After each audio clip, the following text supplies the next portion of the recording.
어느 교회 목사님이 전해준 이야기입니다. 아침에 교회 가보니까 교회 대문 옆 한쪽 벽면에 이상한 광고물이 붙어 있더랍니다. 광고물에는 야한 옷을 입은 여자들의 사진이 아주 가득했습니다. 나이트클럽 광고였습니다. 이런 광고물들이 교회 한쪽 벽면을 다 차지하고 있었던 것입니다. 깜짝 놀란 목사님이 달려가서 광고물들을 손으로 떼려고 했습니다. 그런데 풀칠을 얼마나 잘했는지 잘 떨어지지 않더라는 것이죠. 교회 벽면에 한가득 붙여놓은 것이 너무 괘씸해서 광고지에 적혀있는 번호로 전화를 걸었습니다. 도대체 뭡니까? 교회 담벼락에 이런 광고지를 붙여놓으면 어떡합니까? 교회 다니는 사람들 보고 나이트클럽에 오라는 말입니까? 이렇게 화를 내자 전화를 받은 상대방이 황당하다는 듯이 말을 했습니다. 우리 나이트클럽에 교회 다니는 사람들 많이 와요. 그러더라는 것이죠. 목사님이 할 말을 잃고 전화를 끊었습니다. 그리고 그날 내내 그리스도인의 구별됨과 그리스도인의 경건한 삶에 대해서 생각을 했다고 합니다. 교회에서 신앙생활의 이상적인 모습을 가리킬 때 경건이란 말을 사용합니다. 이를테면 경건한 예배, 경건한 기도, 경건한 생활, 경건서적, 경건한 성도, 이런 말들을 사용하죠. 그러니까 경건은 그야말로 모든 그리스도인들이 듣기 원하는 레테르입니다. 그러면 무엇이 경건일까요? 우리는 어떤 사람을 경건하다고 말합니까? 새벽기도를 포함해서 교회 모든 모임에 빠지지 않고 꼭 잘 참석하는 사람, 기도를 아주 유창하게 잘하는 사람, 또 신비한 은사를 가지고 있는 사람, 헌금을 많이 하고 그리고 차림새가 단정한 사람, 술과 담배를 안 하는 사람, 이런 사람들을 경건하다고 말하겠습니까? 물론 모두 다 귀한 일입니다. 그러나 경건에 대한 기준은 사람이 아니라 하나님이 갖고 계십니다. 하나님이 보실 때 참으로 경건한 사람은 어떤 사람일 것 같습니까? 오늘 말씀을 묵상하는 중에 시험을 이겨야 경건이다 하는 생각이 들었습니다. 늘 시험이 끊이지 않는 교회가 있었습니다. 성도들 사이에 다툼이 있었고 목회자와 성도들 간에도 늘 다툼이 있었습니다. 그로 인해서 지역 주민들과 다른 교회로부터 문제가 많은 교회로 낙인이 찍혔습니다. 겉은 멀쩡한데 서로 노려보고 수군대고 비방하고 헐뜯고 욕하고 무시하는 등 양이 아니라 늑대와 같은 사람으로 가득했습니다. 그 교회 목사님이 새로 부임을 했습니다. 지역 주민들은 이번에는 얼마나 있을까 하면서 내기를 걸 정도였다고 합니다. 그런데 시간이 꽤 지났음에도 어쩐 일인지 교회가 조용했습니다. 이상하다 싶어서 그 교회 다니는 성도에게 물어보니 이런 일이 있었다고 합니다. 목사님이 부임해서 한 첫 번째 설교가 참 특별했는데 제목이 잘 만났습니다 라는 제목으로 한 설교였다는 것입니다. 내용은 이랬습니다. 제가 이 자리에서 둘러보니 양들은 보이지 않고 늑대와 이리들만 보입니다. 사실대로 말하자면 요즘 교회 안에 양이 어디 있습니까? 늑대들과 이리떼에게 다 잡아먹혀서 하나도 없답니다. 그리고 사실을 하나 더 말씀드리자면 저도 마찬가지입니다. 저도 알고 보면 선한 목자가 아니라 사꾼입니다. 교회 안에 양을 보기 어렵듯 요즘 세상에 선한 목자가 어디 있습니까? 이렇게 사꾼과 이리가 만났으니 얼마나 잘 만난 것입니까? 저는 이제부터 이곳에서 목회하는 동안 여러분의 태도가 마음에 들지 않으면 넉대니까 저렇게 하지, 넉대치고는 그런 대로 괜찮다고 생각하겠습니다. 여러분들도 제가 하는 행동이 마음에 들지 않으면 사꾼이니까 저렇게 하지라고 생각하시고 참아주십시오. 그리고 괜찮게 하거든 사꾼치고는 잘하네 라고 생각해 주세요. 이런 설교를 했다는 것입니다. 그 후에 문제가 생기면 넉대가 저 정도면 괜찮지, 사꾼이 그 정도면 됐지라고 서로 인정하기 시작했고, 결국 교회는 시험을 이기고 다툼이 사라졌다고 합니다. 그리고 몇 년 후에 그 교회 안에는 넉대들이 사라지고 양들로 가득하게 되었다고 합니다. 지어낸 이야기겠죠. 꾸며낸 이야기겠죠. 그러나 여러분, 우리가 하나 알아야 합니다. 참된 경건이 무엇이라고요? 그렇습니다. 시험을 이기는 것입니다. 오늘 본문 12절에 시험을 참는 자가 복이 있다고 했습니다. 이 세상을 살아갈 때 시험을 피할 길은 없습니다. 다만 시험을 참고 이기는 것이 중요합니다. 겉으로 경건하게 보여도 시험을 이기지 못하면 경건이 아니라는 것입니다. 그러므로 시험거리가 생길 때 반응을 보면 그 사람의 진짜 믿음이 보입니다. 물을 통에 담아서 그냥 두면 깨끗한지 탁한지 알 수가 없습니다. 흔들어 보면 압니다. 흔들어서 깨끗하면 깨끗한 물이고, 흔들어서 밑에 가라앉은 것이 떠오르면 탁한 물인 것과 같습니다. 우리는 흔히 시험에 들면 하나님을 원망하고 오해하는 일이 있지 않습니까? 실수는 내가 했고 그런 말미암아 어려움에 빠졌는데 하나님 원망하고 하나님께 책임을 돌리고, 그리고 하나님으로부터 멀어지는 경향이 있더라는 것입니다. 그러나 야고보 사도가 뭐라고 말합니까? 13절 말씀을 보십시오.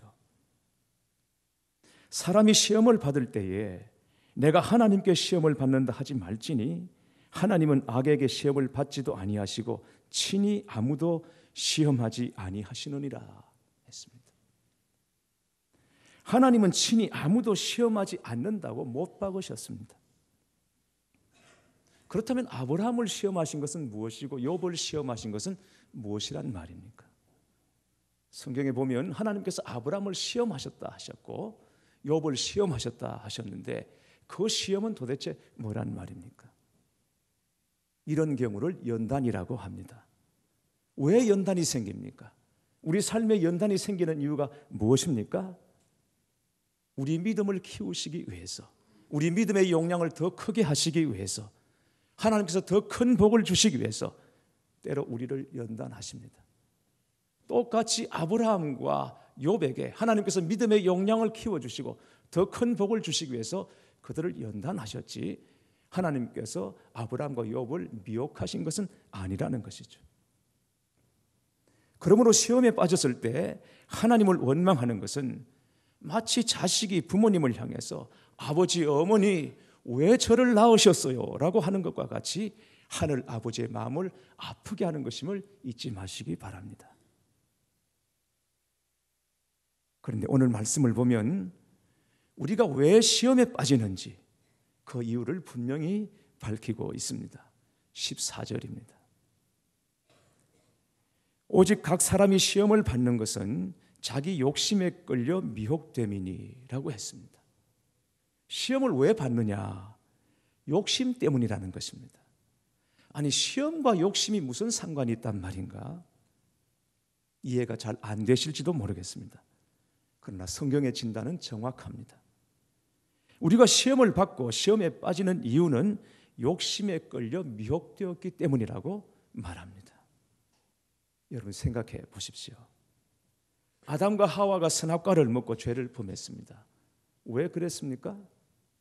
욕심 때문이었습니다. 하나님께서 허락하신 것보다는 하나님께서 금하신 것에 더 마음이 가 있었기 때문입니다. 여러분, 마귀가 아담과 하와를 찾아와서 먹지 않으려는 선악과를 잡고는 입을 벌려서 억지로 입에다 밀어넣은 것이 아니었습니다. 다만 보암직하고 먹음직하고 탐스럽게 포장을 해서 그걸 먹기만 하면 눈이 밝아져서 하나님과 같이 지혜로운 존재가 될 것이라고 미혹만 했을 뿐입니다. 결국 그 선악과를 먹은 것은 아담과 하와였습니다. 안 먹으려고 발버둥 치는 것을 억지로 붙잡고 입을 벌려서 밀어넣은 것이 아니라는 것이죠. 아담과 하와가 먹었습니다. 왜? 욕심 때문이었습니다. 하나님께서 허락하신 것에 만족하지 않고 하나님께서 허락하지 않은 이 금하신 것에 대한 마음, 그 욕심 때문이었던 것이죠. 욕심이라는 게 뭡니까? 내가 바라는 것을 성취하려는 강한 열망입니다. 그래서 욕심은 때로 열정이라는 가면을 쓰기도 합니다. 궁극적으로 욕심의 본질은 자기 만족이고 자기가 원하는 대로 살고 싶은 것이 욕심인 것입니다. 하나님의 말씀과 성령의 인도하심을 따라 사는 것이 아니라 내 뜻대로 살고 싶은 것입니다. 내 마음대로, 내 생각대로, 내 계획대로 살고 싶은 것이죠. 그게 욕심이라는 것이죠. 그러나 오늘 말씀을 보십시오. 욕심, 곧 자기 만족의 끝이 무엇이라고 했습니까? 사망이라고 했습니다. 그러므로 교회 여러분 생각해 보시기 바랍니다. 내가 시험에 들었다면 그 뿌리가 어디에 있는지를 살펴보십시오. 결국은 욕심이라는 것입니다. 야고보 사도가 오늘 그것을 아주 예리하게 지적하고 있습니다. 내가 원하고 바라고 기대하는 대로 되지 않았을 때 그때 내 마음이 깨어지고 믿음이 흔들리는 것, 이걸 시험이라고 말하는 것이거든요. 예수전도단에서 청소년 사역을 하던 김길 목사님이 정언이라는 책에서 이런 이야기를 했습니다. 한 분은 사모님이 아들을 데리고 병원에 가 있는 동안에 딸과 함께 도넛 가게에 가서 기다렸다고 합니다.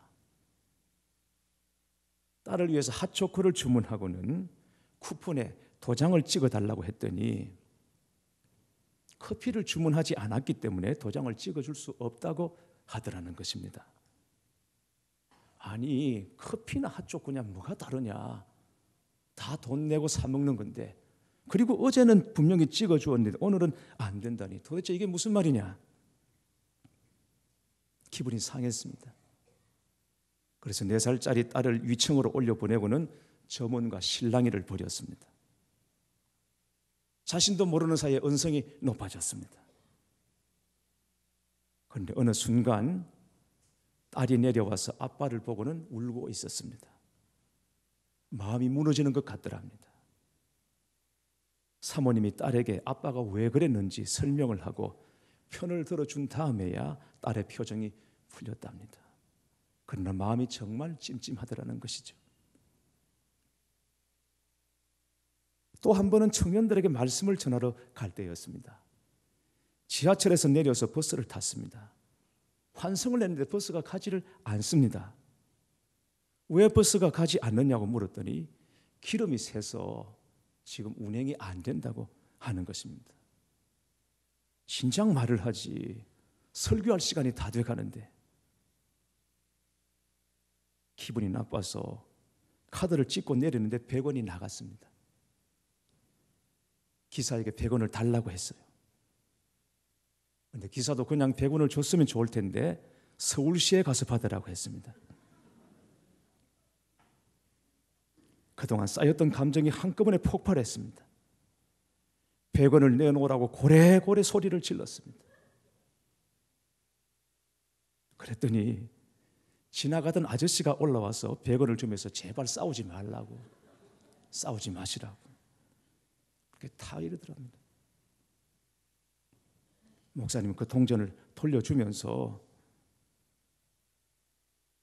버스 기사에게 계속 100원을 달라고 소리를 지르고는 마침내 100원을 받아내려서, 그리고는 내려서 보란 듯이 그 돈을 차 앞에다가 집어 던지고는 달려갔습니다.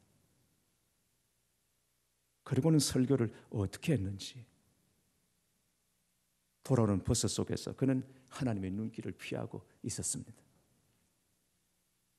한참 후 마음속에 하나님의 음성이 들려옵니다.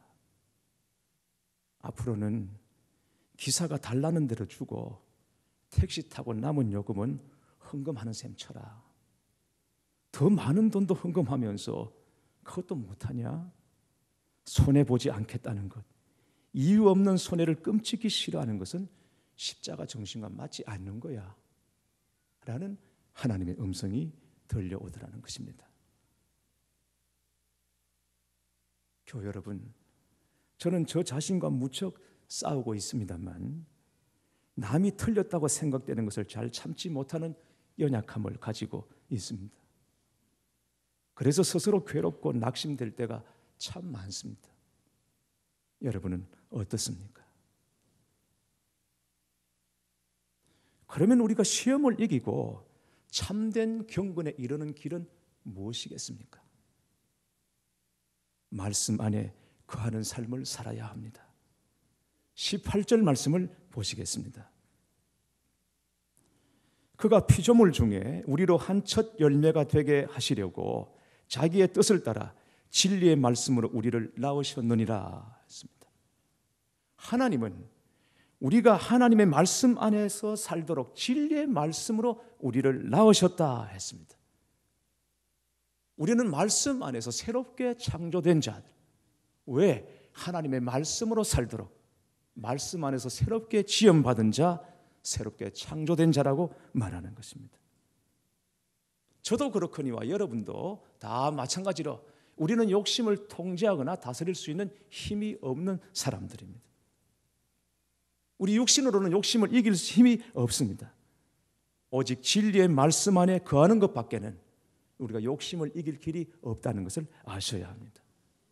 예수님께서 광야에서 사탄의 시험을 말씀으로 이기셨던 것처럼 우리도 오직 진리의 말씀, 하나님의 말씀으로만 시험을 이길 수 있는 줄 믿으시기를 바랍니다. 말씀이 저와 여러분, 우리에게 곧 영적인 무기인 것입니다. 한 할아버지가 어린 손자를 앞에 두고 이야기를 합니다. 사람의 마음에는 두 가지가 있단다. 하나는 천사고 하나는 마귀라고 하는 놈이지. 이 둘이 마음 안에서 막 싸우는 거야. 매일같이 싸우는 거야. 이런 얘기를 했더니 듣고 있던 손자가 할아버지에게 묻습니다. 할아버지, 그러면 둘 중 누가 이겨요? 그렇게 싸우면 누가 이겨요? 그러자 할아버지가 말합니다. 그야 내가 먹이를 주는 쪽이 이기지. 어느 쪽에 먹이를 주느냐 따라서 먹이를 먹는 쪽이, 내가 먹이를 주는 쪽이 이기지라고 말을 하더랍니다. 결국 사람의 마음에 무엇이 담겨져 있느냐 하는 것이 그 사람의 삶을 결정하는 것입니다.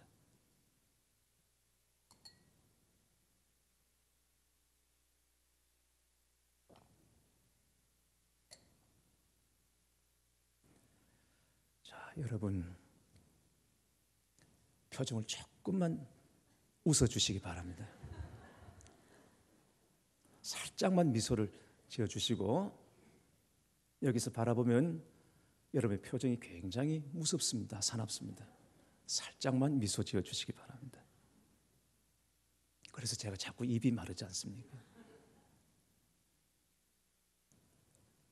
복음서에 보면 예수님께서 식사하실 때 마리아가 향유 옥합을 깨뜨려서 예수님의 몸에 뿌렸습니다. 아주 비싼 거였습니다. 왜 그 비싼 향유 옥합을 깨뜨려서 예수님의 머리에 부었을까요? 온몸에 흐르도록 말입니다. 마리아의 마음에 예수님의 사랑이 담겨 있었기 때문입니다. 마리아는 예수님을 사랑했기 때문입니다. 그래서 예수님께서는 저가 내게 좋은 일 했다라고 칭찬했습니다. 그런데 이걸 보고 가룟 유다는 마리아에게 왜 그 비싼 것을 허비하느냐, 그걸 팔아서 가난한 자들에게 주었으면 얼마나 더 유용하게 쓸 수 있었겠느냐라고 마리아를 힐난하죠. 말은 그럴듯하지만 사실 유다의 마음에는 탐심이 가득했습니다. 대제사장과 장로들은 예수님을 죽이려고 방법을 찾기에 골몰해 있었습니다. 그들의 마음속에는 미움이 가득 찼기 때문입니다. 여러분, 이상하죠? 동일하신 한 분 예수님을 두고 한 사람에게는 사랑이, 또 한 사람에게는 탐심이, 또 다른 사람들에게는 미움이 있었습니다. 놀랍지 않습니까? 그렇다면 지금 내 마음에는 무엇이 담겨 있을까요? 욕심입니까? 진리의 말씀입니까? 지금 저와 여러분의 삶을 이끌고 있는 것은 지금 우리 안에 담겨 있는 바로 그것입니다. 여러분, 말씀을 마음에 새기시기 바랍니다. 무의식 속에서도 말씀이 우리 안에 자리 잡고 말씀이 우리의 삶을 이끄는 능력이 되고 권세가 되시기를 주님의 이름으로 축복합니다. 22절 말씀을 보면 너희는 말씀을 행하는 자가 되고 듣기만 하여 자기를 속이는 자가 되지 말라라고 했습니다. 말씀을 행하는 자가 되고 듣기만 하여 자기를 속이는 자가 되지 말라. 하나님의 말씀을 들었다고 그게 다 내 것이 아닙니다. 오늘 이 말씀 듣고 여러분이 은혜 받았다고 그래서 여러분이 경건하게 되었다고 말하는 것도 아닙니다. 지금까지 내가 성경을 몇 번 읽었느냐, 내가 통독을 몇 번 했느냐, 그것도 중요하지만 결국은 성경이 나를 몇 번 읽었느냐, 이게 훨씬 더 중요한 것입니다. 말씀을 행하는 자가 되라. 다시 말하면 말씀에 순종하는 자가 되라는 것입니다. 무엇보다도 오늘 내가 은혜 받았고 아멘 했으면 그 말씀부터 순종하기 시작하라는 것입니다. 누군가 말하기를 신앙은 낚시와 비슷하다고 했습니다. 진짜 낚시꾼은 앉아서 시간 가는 줄도 모르고 먹어가면서 하루고 이틀이고 그냥 앉아서 있습니다. 그래도 행복합니다. 우리가 진짜 예수님을 믿게 되면 이렇게 믿게 된다는 말입니다.